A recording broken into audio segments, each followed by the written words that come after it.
ఏ హావా దిస్ Sai Charan our channel Pushpa the rule. And national wide గా ఎంత సినిమాకి ఎంత క్రేజ్ ఉందో మనం చెప్పాల్సిన అవసరం లేదు. అండ్ సేమ్ టైం పుష్ప అనే song the block buster hit అయింది. ప్రతి సాంగ్ ని బీట్ చేసి వ్యూవర్షిప్ లో హైలైట్ లో ఉంది. And same time second single song అయితే రిలీజ్ అయింది అనమాట. అండ్ సేమ్ చూసేంటి నిప్పురవ్వ మాదిరే ఉంటాడే నా సామి అన్న మెలోడీ సాంగ్ అసలు ఎంత క్యూట్గా ఉందో సాంగ్.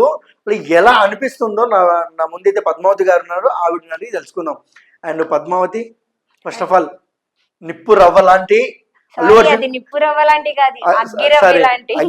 అగ్గి రవ్వ లాంటి నిప్పన్న గిన్నె ఒకటే కదా, అందుకే అన్నాను.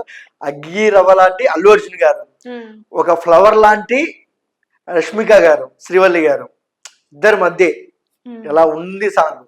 సాంగ్ అయితే నిజంగా చాలా బాగుంది. ఎందుకంటే సినిమాలో ప్రతి ఒక్క సాంగ్ ప్రతి ఒక్కటి కూడా హైలైటరే చెప్పుకోవచ్చు. ఎందుకంటే ఫస్ట్ సాంగ్ కూడా ప్రతి ఒక్కరు చూసారు, అది కూడా బ్లాక్ బస్టర్ అయింది. అండ్ ఈ సాంగ్ అయితే నిజంగా అసలు మాటలు కూడా రావట్లేదు చెప్పడానికి. ఎందుకంటే ప్రతి ఒక్క ఓడు కూడా చాలా బాగుంది. ప్రతి ఒక్క లైన్ టు లైన్ చూసుకుంటే గనక ఏదో నార్మల్ గా మన విలేజ్ లో పీపుల్స్ వాళ్ళ వైఫ్స్ వాళ్ళ హస్బెండ్స్ ని ఎలా అయితే అనుకుంటారో వాళ్ళ మనసులని, సో అలాగే చూపించాలనిపిస్తుంది. సో ప్రతి ఒక్క ఓడు కూడా చాలా బాగుంది. అండ్ పాట రాసిన వాళ్ళ గురించి అయితే మనం ప్రత్యేకంగా చెప్పాల్సిన అవసరం లేదు. ఆయన రాసిన ఎన్నో పాటలు చాలా బాగా సూపర్ హిట్ అయినాయి. అండ్ ఈ పాట కూడా చాలా బాగుంది.